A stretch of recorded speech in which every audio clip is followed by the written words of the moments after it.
बच्चों ये topic CBSE ने रिड्यूस कर दिया था। प्रॉपर्टीज ऑफ डिटर्मिनेंट, मतलब डिटर्मिनेंट की प्रॉपर्टीज का यूज करके हम लोग different types of proving determinant के क्वेश्चंस में देखेंगे। तो आज का टॉपिक है क्या? Properties of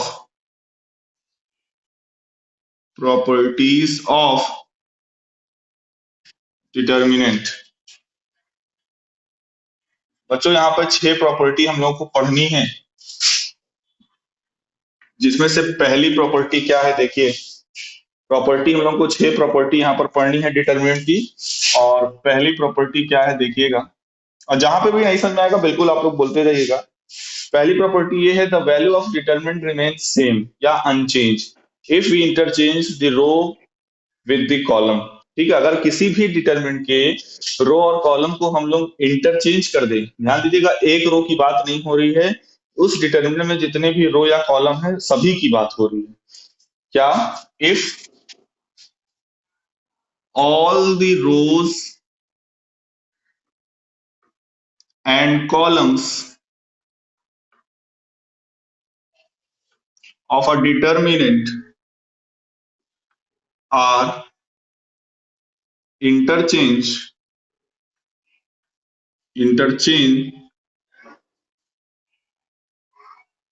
then the value of determinant, then the value of determinant remains same। इसका क्या मतलब है? अगर हम किसी डिटर्मिनेंट की सभी रो और कॉलम को इंटरचेंज कर देते हैं, ध्यान दीजिएगा यहाँ पे दो रो या कॉलम की बात नहीं हो रही। सपोज करो मैंने एक डिटर्मिनेंट लिखा 1 2 3 4 1 5 1 6 1, और अब मैं क्या कर रहा हूँ, एक और डिटर्मिनेंट लिख रहा हूँ, और ये डिटर्मिनेंट क्या है? इसका ट्रांसपोज है। जैसे मैट्रिक्स में आप लोग ट्रांसपोज लेते हो, तो क्या करो, जैसे 1 4 1 यहाँ पे फर्स्ट कॉलम है तो इसको मैंने फर्स्ट रो बना दिया, 2 1 6 को सेकंड रो बना दिया, और 3 5 1 को थर्ड रो बना दिया। ये जो डिटर्मिनेंट मैंने लिखा यहाँ पर, इसको मैंने क्या किया, यहाँ पे तीनों रोज को कॉलम में इंटरचेंज किया कि नहीं? इस वाले में। तो अगर इस डिटर्मिनेंट, अब डिटर्मिनेंट को एक्सपेंड करना यानी कि उसको सॉल्व करके उसकी वैल्यू पाना, ये आप लोगों को आता है, कल भी सीखा आपने, अभी आज भी स्टार्टिंग में वही बताया। तो जब आप इसको सॉल्व करके इसकी वैल्यू निकालोगे, सपोज करो इसकी वैल्यू आ गई डेल्टा 1। इसकी वैल्यू सपोज करो क्या है? डेल्टा 1 है। और अगर आप इसको एक्सपेंड करोगे, इसको सॉल्व करोगे, तो इसकी वैल्यू भी क्या आएगी? डेल्टा 1। आप चाहे तो एक्सपेंड करके अपना देख लेना, हम एक्सपेंड नहीं कर रहे हैं, आप चाहो तो करके देख लेना, दोनों की वैल्यू क्या आएगी? सेम आएगी। ठीक है, तो यानी पहली प्रॉपर्टी डिटर्मिनेंट प्रॉपर्टी बच्चों याद होनी चाहिए, ध्यान रखिएगा। पहली प्रॉपर्टी डिटर्मिनेंट की क्या है कि अगर किसी डिटर्मिनेंट में सारी की सारी रोज और कॉलम को आपस में इंटरचेंज कर दिया जाए, तो कॉलम और रो को इंटरचेंज कर देने पर डिटर्मिनेंट की वैल्यू पर कोई फर्क नहीं पड़ता है। ठीक है, पहला पॉइंट समझ में आया सभी को? ओके, अब आते हैं प्रॉपर्टी नंबर 2 पे। जल्दी जल्दी देख लीजिए, 6 प्रॉपर्टीज हैं, और कोशिश यही करिएगा सारी प्रॉपर्टीज याद रखिएगा, क्योंकि इन प्रॉपर्टीज का हम लोग यूज करेंगे बच्चों। प्रॉपर्टी नंबर 2 क्या है? अभी तो हमने बोला कि सारी रो और कॉलम को इंटरचेंज कर देंगे तो उसकी वैल्यू पे कोई फर्क नहीं पड़ेगा। प्रॉपर्टी नंबर 2 ये है कि अगर किसी डिटरमिनेंट के दो रो या दो कॉलम को, दूसरी प्रॉपर्टी क्या है? इफ एनी टू रो और column are if any two row or column of a determinant are interchanged,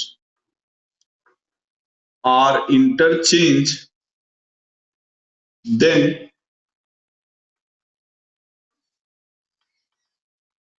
the value of determinant remain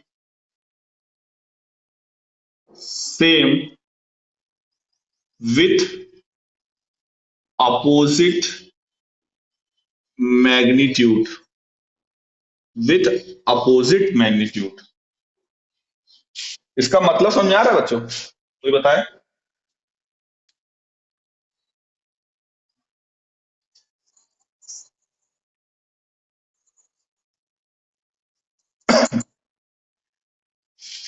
हम्म। बोलो।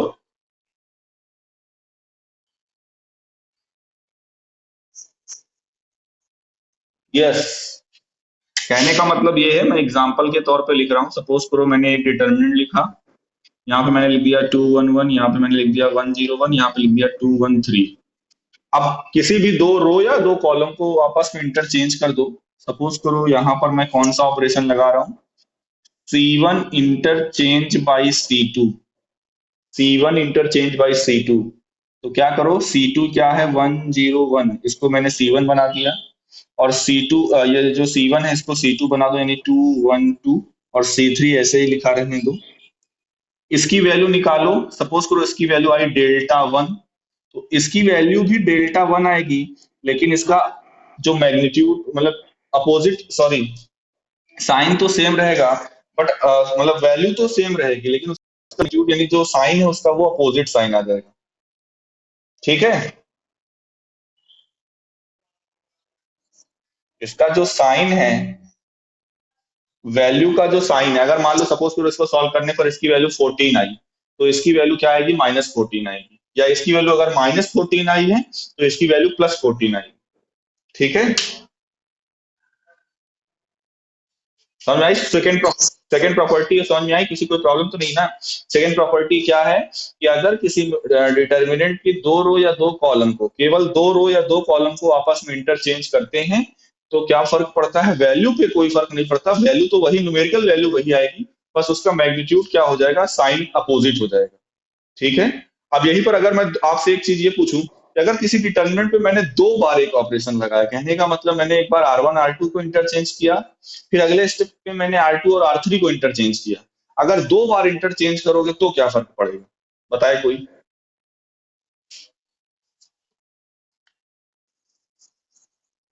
तो क्या पहले वाले का ही साइन रहेगा, सेम साइन आ जाएगा कि नहीं?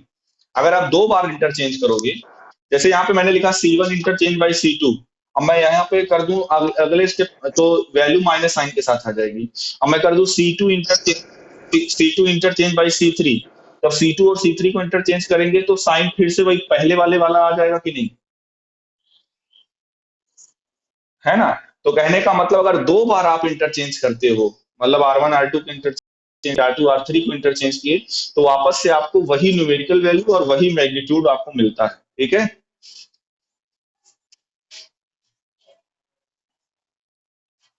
ओके। अब आते हैं प्रॉपर्टी नंबर 3 पे। प्रॉपर्टी नंबर 3 क्या है बच्चों? ये सब चीजें आपको याद रखनी है। इफ एनी टू रो और कॉलम, क्या, इफ एनी टू रो और column of a determinant are identical, then the value of determinant then the value of determinant is zero.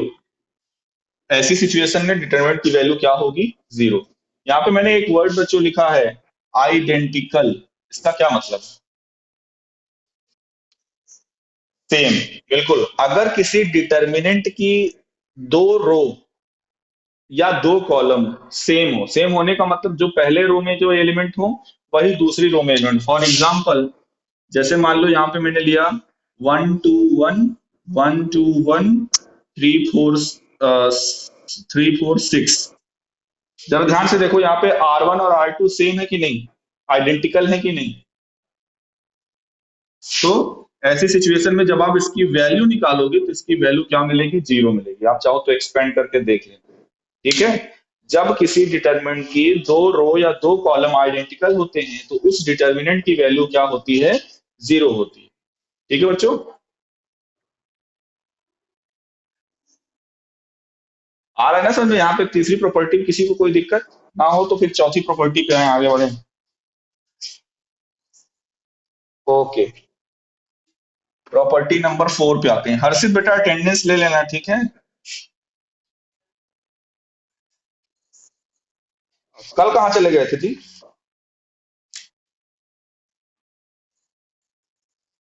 अच्छा अच्छा। प्रॉपर्टी नंबर 4 देखिए क्या है। If each element of a row और column of a determinant is multiplied by a constant, क्या है? If each element of a row और column,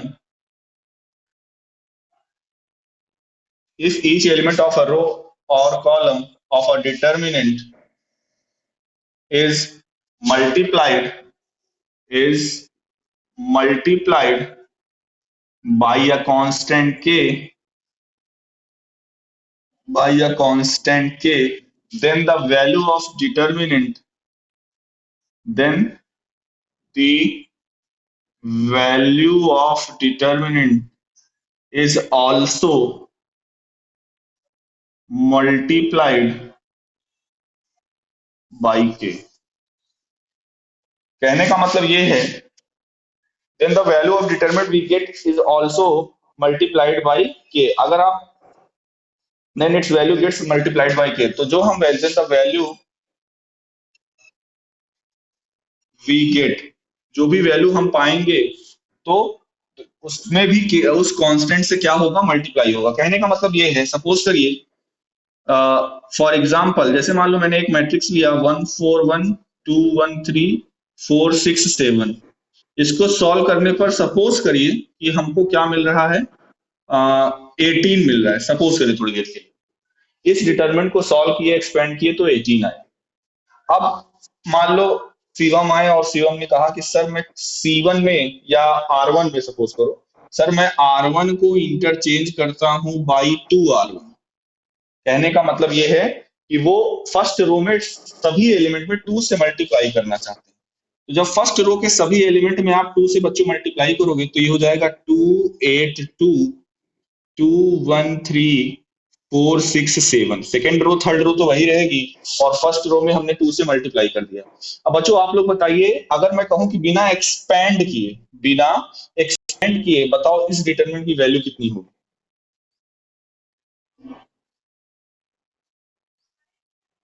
बोलो। बिना एक्सपेंड, हाँ बिल्कुल। यही इस प्रॉपर्टी का मतलब है कि अगर किसी डिटरमिनेंट में आपने किसी कांस्टेंट से मल्टीप्लाई किया, तो जो उस डिटरमिनेंट की वैल्यू होगी, उसमें भी आप उसी कांस्टेंट से मल्टीप्लाई कर दो, यानी 18 × 2, तो ये हो जाएगी आपकी इस डिटरमिनेंट की वैल्यू। समझ में आया मैं क्या कहना चाह रहा हूँ?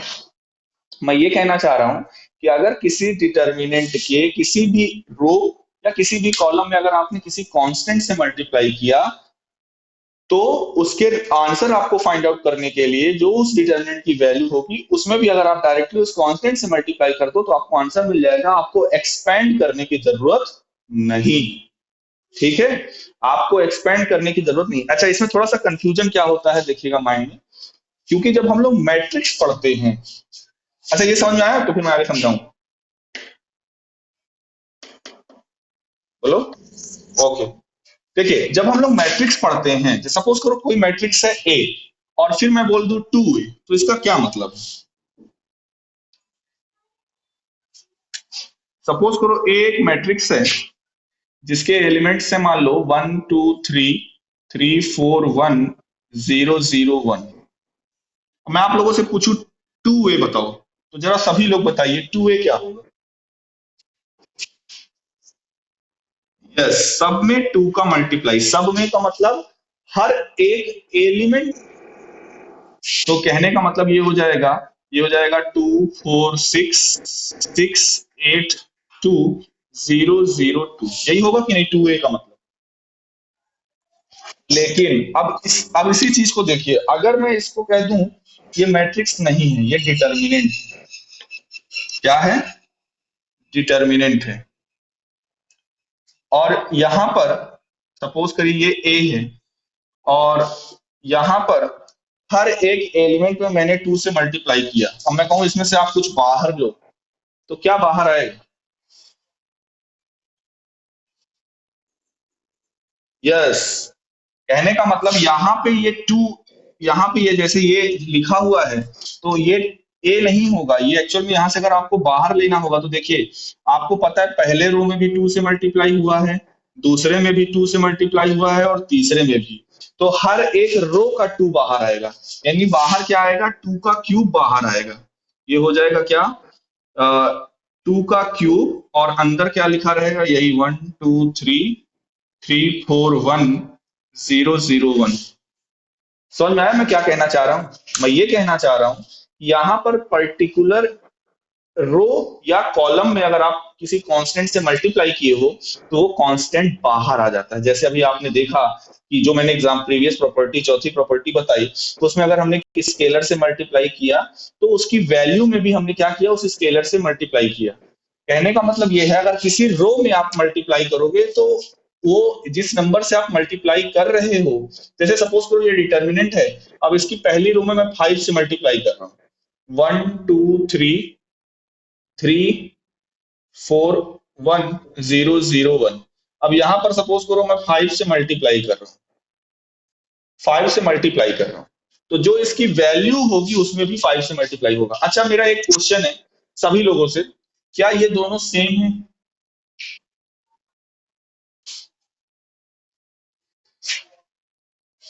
मैंने यहाँ पर ये property R1 change by 5 R1, अब मैं पूछ रहा हूँ आप लोगों से, तो ये केवल ऊपर की दोनों डिटरमिनेंट को देखिए, मैं पूछ रहा हूँ क्या ये दोनों सेम है, इक्वल होंगे दोनों?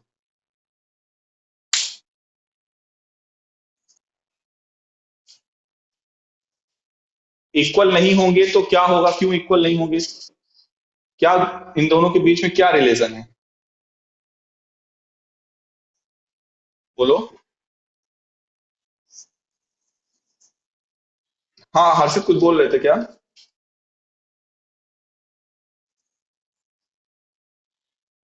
हाँ हाँ, अगर कॉमन ले लेंगे यानी बाहर ले लेंगे तो वैल्यू सेम आ जाएगी, लेकिन कहने का मतलब ये है कि अगर हम ये कहें कि इस डिटर्मिनेंट की वैल्यू सपोज करो y है, पहले वाले की, तो इस हम कह रहे हैं, तो फिर इस डिटर्मिनेंट की वैल्यू 5y हो जाएगी कि नहीं? और y और 5y इक्वल नहीं होता है। तो यहां से चौथी प्रॉपर्टी का बस केवल इतना मतलब है कि अगर आप किसी रो में, केवल एक ही रो में अगर किसी कांस्टेंट से मल्टीप्लाई किए हो, तो वो कांस्टेंट बाहर आ सकता है। लेकिन क्या मैट्रिक्स में ऐसा है बच्चों? मैट्रिक्स में क्या ऐसा है कि किसी एक रो या किसी एक कॉलम में आपने मल्टीप्लाई किया हो, तो क्या वो बाहर आ सकता है?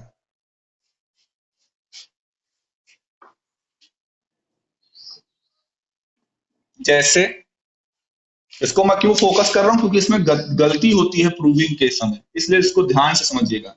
मैंने लिखा हुआ है 2 4 6, यहाँ पे लिख दिया 1 3 5, और यहाँ पे लिख दिया 2 3 7। ये मैट्रिक्स है, मैंने मैट्रिक्स लिखा हुआ है। अब आप लोग बताइए, क्या मैं फर्स्ट रो से टू कॉमन आपको दिख रहा है, टू से ये कट जाएगा तीनों एलिमेंट, क्या मैं इस टू को बाहर ले सकता हूँ? क्या मैं ऐसे लिख सकता हूँ क्या कि टू और 1 2 3 1 3 5 2 3 7, क्या इस मैट्रिक्स ए को मैं ऐसे लिख सकता हूँ? ये गलत हो जाएगा कि नहीं? क्योंकि टू आप तभी ऐसे आप करके लिख सकते थे, ये टू बाहर तब आता जब यहां पर सभी में टू कॉमन आपको मिल रहा होता ना, तो इसको ऐसे नहीं लिख सकते। तो डिफरेंस समझ में आया दोनों में? मैट्रिक्स में किसी स्केलर को मल्टीप्लाई करना और डिटर्मिनेंट में किसी स्केलर को मल्टीप्लाई करना, या मैट्रिक्स में किसी स्केलर को कॉमन लेके बाहर करना, या डिटर्मिनेंट में किसी स्केलर को कॉमन लेके बाहर करना, दोनों में बच्चों फर्क है, माइंड में रखिएगा। बाकी हम प्रूविंग केस में तो करेंगे ही डिस्कस। आते हैं पांचवी प्रॉपर्टी पे, ये भी एक अच्छी प्रॉपर्टी है, इसका स्टेटमेंट तो मैं नहीं लिखने वाला हूं, आपकी बुक में लिखा हुआ है। पांचवी प्रॉपर्टी मैं बस समझाऊंगा इसमें। इफ सम और ऑल एलिमेंट्स ऑफ रो और column of a determinant are expressed as, कहने का मतलब किसी भी डिटरमिनेंट का सम या ऑल एलिमेंट्स को कैसे एक्सप्रेस किया जा रहा है, सम ऑफ टू रोज, क्या बोला जा रहा है, sum of can be expressed as sum of two और मोर डिटर्मिनेंट्स। कहने का मतलब ये है, सपोज करिए कुछ ऐसा डिटर्मिनेंट लिखा हुआ है, 2 + 3, 5 + 4, 3 + 7। यहाँ पे लिख दिया 2 3 7, यहाँ पे लिख दिया 1 2 1। या अगर आपको दिक्कत है, सपोज करो नंबर है तो आप कह दोगे सर ऐड कर देंगे, तो चलो मैं लिख दिया A + B, C + D, E + F। ये मैंने फर्स्ट रो को क्या लिखा है, दो एलिमेंट्स के सम के फॉर्म में लिखा हुआ है। आप इसी तरह से तीनों को कर सकते हो, सेकेंड रो और थर्ड रो को भी ऐसे ही लिख सकते हो। जब इस तरह की सिचुएशन होगी कि जब किसी डिटरमिनेंट में कोई भी रो या कॉलम, क्या बोला जा रहा है, इफ सम और ऑल, मतलब क्या बोला जा रहा है, इफ सम और ऑल। ध्यान से देखिए क्या बोला जा रहा है, प्रॉपर्टी में आपके पास बुक होगी, इफ सम और all elements of a row और कॉलम, मतलब या तो रो के सम एलिमेंट्स या तो all elements. if some or all elements of row or column of a determinant are expressed as sum of two term। जरा ध्यान से देखिए, ये सम ऑफ टू टर्म के फॉर्म में एक्सप्रेस है कि नहीं, इस डिटर्मिनेंट का जो फर्स्ट रो है उसमें सम ऑफ टू टर्म है कि नहीं। अब इसको A + B को हम ए भी तो लिख नहीं सकते, ये तो प्लस के फॉर्म में लिखा हुआ है ना, A + B, C + D, E + F। तो कहने का मतलब अगर किसी डिटर्मिनेंट की एक रो, दो रो या तीन रो या सारी रो या सारे कॉलम अगर सम ऑफ टू एलिमेंट या सम ऑफ टू टर्म के फॉर्म में लिखे हुए हैं, तो ऐसे डिटर्मिनेंट को सॉल्व करने के लिए एक तो तरीका है आपके पास, नो डाउट, आप सीधा एक्सपैंड कर सकते हो, राइट। आप एक्सपैंड करोगे वैल्यू मिल जाएगी, बट प्रॉपर्टीज हम पढ़ किस ले रहे हैं, इसीलिए पढ़ रहे हैं कि हम अपने चीजों को ईज कर सकें, आसानी से सॉल्व कर सकें। तो उसके लिए बच्चों करेंगे क्या, यहाँ पर इसको आप लोग क्या करिएगा, अगर इस तरह की सिचुएशन कहीं पर मिलती है तो इसको प्रॉपर्टी के हिसाब से हम सम ऑफ टू डिटर्मिनेंट के फॉर्म में लिख सकते हैं। क्या इस तरह का अगर सिचुएशन आपको मिलता है, किसी रो को सम ऑफ टू टर्म के फॉर्म में लिखा गया है, तो उसको आप सम ऑफ टू डिटर्मिनेंट के फॉर्म में लिख सकते हो। कैसे, जैसे मान लो यहाँ पर पहला एलिमेंट है ए, यहाँ पे सी, यहाँ पे ई, तो पहले एलिमेंट को आप यहाँ रख दो A C E। यहाँ पे दूसरा एलिमेंट है बी, यहाँ पे डी, यहाँ पे एफ, तो यहाँ पे सेकेंड डिटर्मिनेंट में B D F रख दो। बाकी second row third row as it is 2 3 7 1 2 1, 2 3 7 1 2 1। तो इस तरह से डिटरमिनेंट को एक्सप्रेस किया जा सकता है। अब हमारे लिए ये इसको और इसको सॉल्व करना थोड़ा सा इसके कंपैरिजन में आसान हो जाएगा। आया सर मैं क्या कहना चाह रहा हूँ, ठीक है। तो अगर ऐसी सिचुएशन, अच्छा एक और क्वेश्चन बच्चे पूछते हैं, सर मान लीजिए आपने तो केवल पहले में किया, मान लीजिए सभी में इसी तरह से हो, कुछ ना कुछ एलिमेंट प्लस में हो, तो ध्यान दीजिएगा जितने, जैसे यहाँ पर फर्स्ट रो को हमने ब्रेक किया तो दो डिटरमिनेंट मिला, इसी तरह अगर सेकंड रो में भी मान लो ऐसे ही होता, सम ऑफ टू टर्म के फॉर्म में होता तो दो डिटरमिनेंट और आगे बढ़ जाता, तो चार डिटरमिनेंट हो जाते। थर्ड रो में भी लिखा होता तो दो डिटरमिनेंट और बढ़ जाता। एक साथ ही नहीं सबको अलग अलग कर लेंगे, तो एक एक रो को पकड़ के अलग अलग करेंगे। फिलहाल आपकी बुक में जितना एक क्वेश्चन इस तरह से मिलेगा इस प्रॉपर्टी पर बेस्ड, जिसमें केवल इसी प्रॉपर्टी का यूज करना है, मतलब उसमें केवल हम लोग सिंगल रो या सिंगल कॉलम को ब्रेक डाउन करेंगे। आप उसको एक एक रो को ब्रेक करके सॉल्व सकते हो, नहीं तो अगर पूरा हो जाएगा तो बहुत लेंदी हो जाएगा, तो फिर वो उस प्रॉपर्टी का लगाने का मतलब ही क्या हुआ, जब खुद ही इतना लेंदी हो जाएगा। तो कहने का मतलब अगर किसी डिटरमिनेंट में किसी एक रो या किसी एक कॉलम या ऑल रो ऑल कॉलम को सम ऑफ टू टर्म के फॉर्म में लिखा गया है, तो उसको हम सम ऑफ टू डिटर्मिनेंट के फॉर्म में एक्सप्रेस कर सकते हैं। कैसे अलग अलग करेंगे, जैसे जो टर्म सम के फॉर्म में लिखे हुए हैं तो उनके पहले पहले एलिमेंट को लिखकर एक डिटरमिनेंट बना लेंगे, दूसरे दूसरे एलिमेंट को लिखकर दूसरा बना लेंगे। मान लो यहाँ पर एक टर्म और हो जाए A + B+, यहाँ पर सपोज करो एक और कांस्टेंट ऐड हो जाए, तो उसको लेकर फिर तीसरा डिटरमिनेंट बना लेंगे। आया समझ में।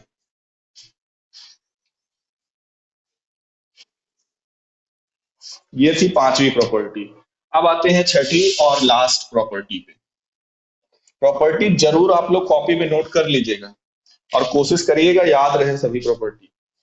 इसको भी हम लिखेंगे नहीं, बड़ी प्रॉपर्टी लिखेंगे, फालतू में टाइम वेस्ट होगा, बस समझा देते हैं, आप लोग लिख लीजिएगा। If to each element of any row और कॉलम, मैं सीधा सीधा एकदम शॉर्ट में समझा रहा हूं, क्या the value of determinant remain same if we apply operation like this, RI change to या R I change by R I plus के आर जे, जहां पर आई और जे सफिक्स में ये रो और कॉलम को रिप्रेजेंट करते हैं। कहने का मतलब सपोज करो मैंने लिखा कि किसी डिटरमिनेंट के लिए मैंने ये ऑपरेशन लगाया, R one change by R one plus two R two. आपने ये चीज जब आप लोग वो पढ़ रहे थे एलिमेंट्री ऑपरेशन मेथड, तो ये वाली प्रॉपर्टी वहां पर भी आपने पढ़ी थी। वो क्या कि अगर किसी मैट्रिक्स के दो रो में किसी एक रो को ऐसे चेंज किया जाए कि उस रो को लिया जाए और साथ ही साथ उसके करस्पॉन्डिंग एलिमेंट्स को लिया जाए किसी स्केलर से मल्टीप्लाई करने पर, तो मैट्रिक्स की वैल्यू पे कोई फर्क नहीं पड़ता। मैट्रिक्स खैर वैल्यू होती नहीं है, मतलब ऐसा किया जा सकता है, हम लोगों ने मैट्रिक्स में पढ़ा है। तो यहाँ पर भी बच्चों यही है कि अगर जैसे सपोज करो ये लिखा हुआ है 1 2 1 या सॉरी 1 2 3, यहाँ पे लिख दिया 1 4 1, यहाँ पे मैंने लिख दिया 0 1 0। अब मैं ये ऑपरेशन लगाने जा रहा हूँ क्या, R one change by R one plus two R two. तो इसका क्या मतलब होगा, इसका ये मतलब होगा आर टू और आर थ्री तो वही रहेगा 1 4 1 0 1 0, लेकिन आर वन कैसे चेंज हो रहा है, R one change by R one plus two R two. तो आप लोगों ने क्योंकि मैट्रिक्स में पढ़ा हुआ है, मैट्रिक्स में आप लोगों ने ये मेथड लगाया हुआ है, तो यहाँ पर आर वन क्या लिखेंगे 1 + 2 यानी हो जाएगा 3। इसी तरह से 2 + 8 ये हो जाएगा 10। इसी तरह से 3 + 2 ये हो जाएगा 5। ये समझ में आया कि नहीं बच्चों। हमने ये ऑपरेशन लगाया क्या, R one change by R one plus two R two, मतलब किसी डिटर्मिनेंट की किसी रो, इसी तरह से यही सेम चीज कॉलम में भी है, मैं अभी केवल रो को लेके चल रहा हूँ। किसी डिटर्मिनेंट की किसी रो को दूसरी रो के करस्पॉन्डिंग एलिमेंट के साथ आप अगर ऐड करते हो, सब्ट्रैक्ट करते हो, या दूसरी रो में किसी स्केलर से मल्टीप्लाई करके ऐड करते हो, तो डिटर्मिनेंट की वैल्यू पर कोई फर्क नहीं पड़ता। बहुत ध्यान से सुनिएगा, ये पहली और सिक्स्थ वाली प्रॉपर्टी में हमने ऐसा पढ़ा हुआ है कि डिटरमिनेंट की वैल्यू पे कोई फर्क नहीं पड़ता। मतलब अगर सपोज करो इस डिटरमिनेंट की वैल्यू x है और आपने इस डिटरमिनेंट में ये ऑपरेशन लगा दिया R one change by R one plus two R two, तो बिल्कुल माइंड में ये आएगा कि क्या डिटरमिनेंट की वैल्यू वही रहेगी। बिल्कुल, इस डिटरमिनेंट की वैल्यू भी आप सॉल्व करोगे बच्चों तो x ही आएगी। अगर इसकी वैल्यू x है तो इस डिटरमिनेंट की वैल्यू भी क्या आएगी, x आएगी। यानी हम इस तरह का ऑपरेशन आराम से लगा सकते हैं, आर वन प्लस के R two, R one plus three R two, R one change by R one plus five R three. मतलब एक रो को आप किसी अदर रो के साथ ऐड या सब्ट्रैक्ट कर सकते हो, अदर रो के साथ किसी स्केलर का मल्टीप्लाई करके ऐड या सब्ट्रैक्ट कर सकते हो डिटर्मिनेंट में। तो ऐसी सिचुएशन में वैल्यू ऑफ डिटर्मिनेंट पे कोई फर्क नहीं पड़ता, जो कि हमारे प्रूविंग में काफी हेल्प करेगा बच्चों। क्लियर है।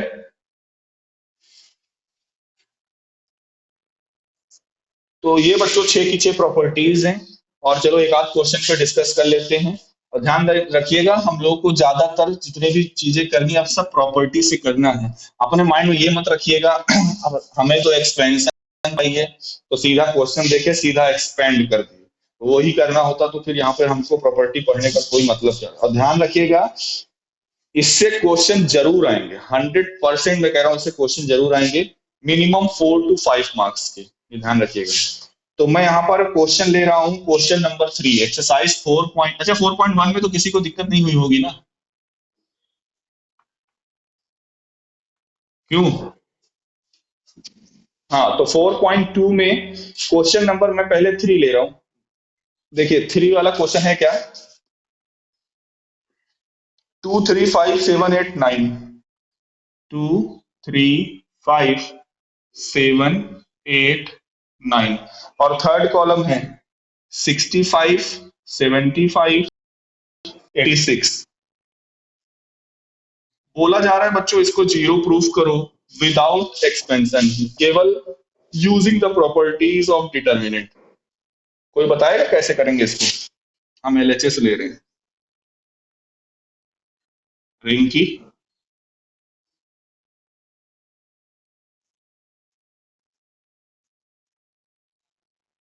C3 change by C3 minus, बिल्कुल सही है, इतना अच्छा सोच लिए तो इससे बढ़िया क्या हो सकता है। आपने बहुत अच्छा सोच लिया। ठीक है, अच्छी बात है, बिल्कुल सही बोल रहे हो। आप ऐसा करोगे तो आपको आइडेंटिकल मिल जाएगा, वैसे हम यहाँ पर क्या कर रहे हैं, 65 है, इसको अगर हम ऐसे लिखते हैं 9 × 7 + 2, 75 को अगर हम ऐसे लिख दें 9 × 8 + 3, और 86 को लिख दें 9 × 9 + 5, ऐसा लिख सकते हैं क्या? लिख सकते हैं कि नहीं? अब इसको क्या कर दो, इसको आप ऐसे भी लिख सकते हो क्या, 2 3 5 7 8 9, और 9 × 7 9 × 8 9 × 9, प्लस ये वही वाली प्रॉपर्टी है जिसमें हम अलग अलग कर रहे हैं, दो डिटर्मिनेंट के सम के फॉर्म में लिख रहे हैं। दूसरे केस में क्या लिख रहे हैं, 2 3 5 7 8 9, और यहाँ पे देखिए बचा क्या, 2 3 5 अच्छा, पहले वाले डिटरमिनेंट देखिए 9 सभी C3 के सभी एलिमेंट में 9 मल्टीप्लाई में है, तो इस 9 को हम बाहर ले सकते हैं क्या ऐसे?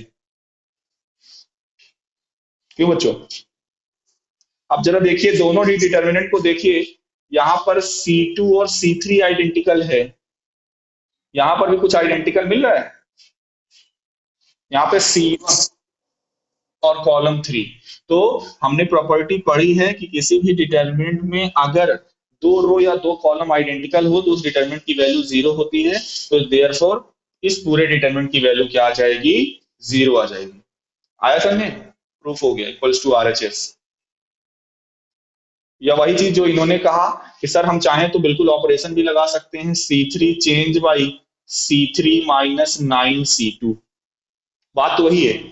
अब देखो अगर आप C3 को चेंज करते हो C3 - 9C2 से, तो 9C2 का मतलब हो जाएगा 9 7 जा 63, तो 65 - 63 तो आएगा 2, इसी तरह 75 - 72 तो यहाँ पे आएगा 3, इसी तरह 86 - 81 यहाँ पे आएगा 5, तो यहाँ पर क्या बचेगा अगले स्टेप में, 2 3 5, और C1 और C3 सेम हो जाएगा, तो रिजल्ट आ जाएगा 0। ठीक है, आया समझे?